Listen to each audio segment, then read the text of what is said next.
Well, welcome back to our channel. Sheena here.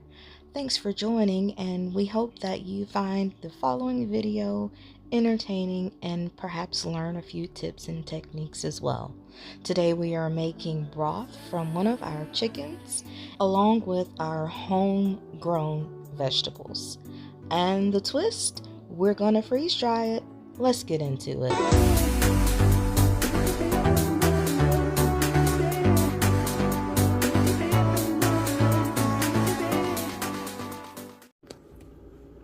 So what do you guys put in your chicken broth? Actually, I know, wait, which one is just the bones and one is the meat, but I do both together. Like I usually do a whole chicken.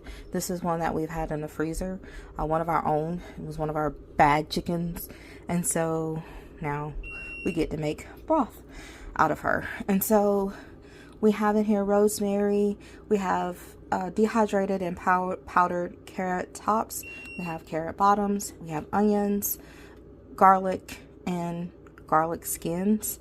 And I think there's a few onion skins in here too.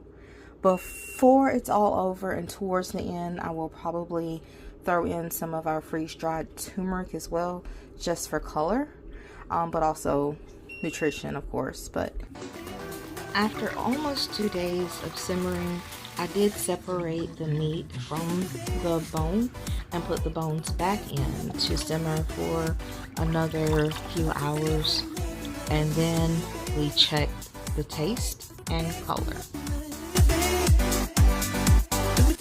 After tasting, I felt like it did need more garlic, so I did add some more garlic. This is our freeze-dried garlic from 2025 harvest, and I don't know how much more I added, but I did add some more.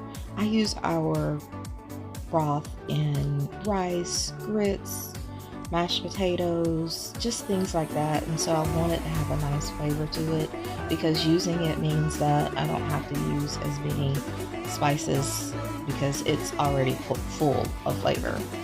I also went ahead and added the turmeric now because I thought it would be a good time to go ahead and get like a light simmer with it as well. This is also from our 2025 harvest. I just threw that in, and I'm going to give it a stir.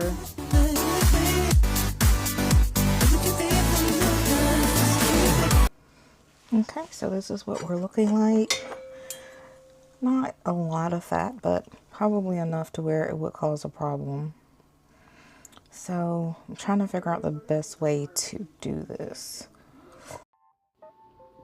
After simmering with the bones, garlic, and turmeric for it ended up being around another 12 hours, I strained all of that out and then set this in the refrigerator overnight to allow the fat in the broth to separate. And my attempts to remove this fat are because oily things don't tend to freeze dry well. So I wanted to get a lot of this floating fat off and increase my chances of a successful batch with this broth, especially after the fact that it's simmered now for 4 days. Yeah. Later, I did try to use a mesh strainer. I think the best thing would have been if I had some cheesecloth to just pour it through. It would have been great. And the next time that I do this, if I'm going to freeze dry it, I will definitely use cheesecloth. So I just kept pouring it back and forth between these stainless steel bowls through the mesh strainer, and this is what we have so far. And I think I'm gonna stop there. That's not a lot of oil. Hopefully it will be okay.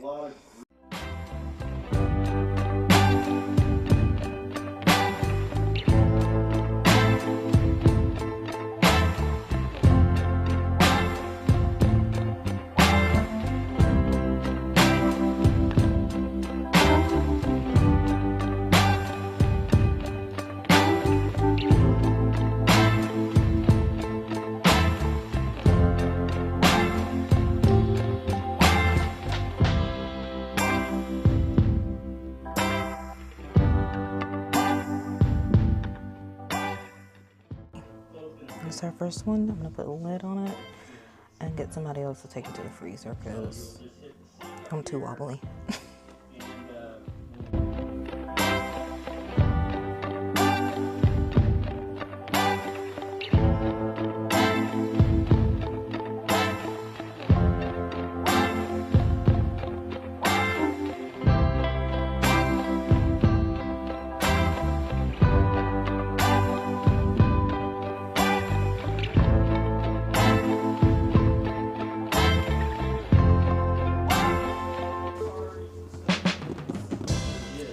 Okay, here are our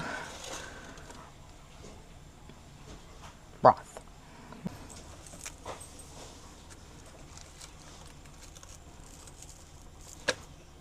See, ooh, very airy. It will crumble in your hand. Now let's see. This one is a little darker. Maybe okay. I think that's just maybe those areas. Oh yeah, were heavier with the seasoning, perhaps. So they are. Can you hear that?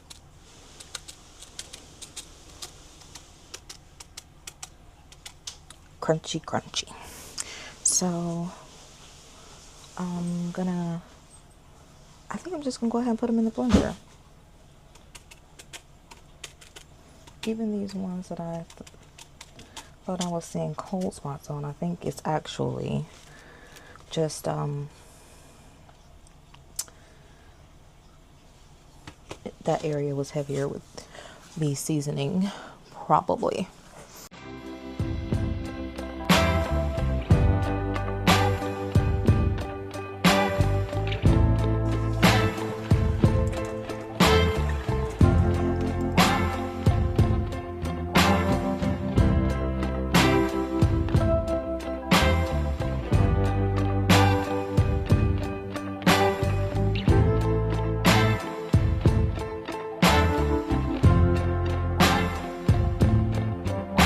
So this is pre-blending. I'm gonna move over to the other counter where our base is plugged up at.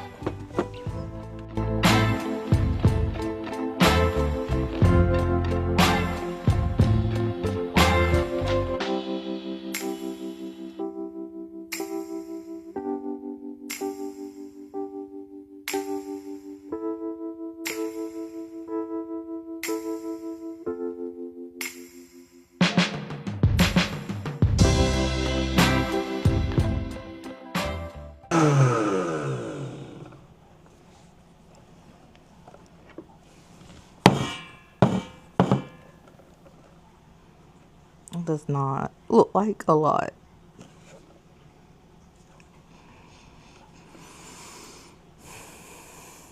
All right, I'm gonna let that settle a little bit. I've learned not to open containers when they are dusty like that. But I see that I have finally come to the point where I've about filled up this SD card. It's telling me I have like 5 minutes of recording left. So I'm going to go ahead and conclude this video because I don't want to have to switch everything out in the middle of trying to, no, that's not, no, I don't want to do that. So yeah, this is our chicken. Okay, it has settled some.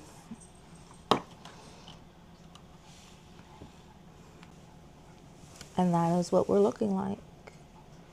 Now, if I had to guess, that's probably around 3 ounces or so by volume.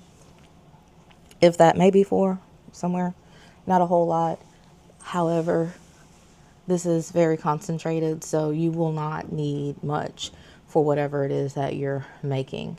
We could take this and mix with different spices. We could take it and mix with like basil and rosemary for like an Italian chicken spice. We could take and mix with cilantro and chives or onions for like more of a Mediterranean vibe. There's just so many options. Or you could just literally just take it and put a couple of tablespoons into, or teaspoons into your water for your mashed potatoes, your Sprite, your Sprite. Sprite? What in the world? Your mashed potatoes, your rice, your grits. I don't know where Sprite came from. Oh my gosh. To give it an extra depth of flavor, the options are endless. You could literally just take this and mix with some hot water if you're having an unsettled stomach, and just, you can't keep something down. Mix a little bit of it in some hot water, about 8 ounces or so, and just sip on it for nutritious broth. Like, I love how easy and simple this has been. Where did Sprite come from? Like, what?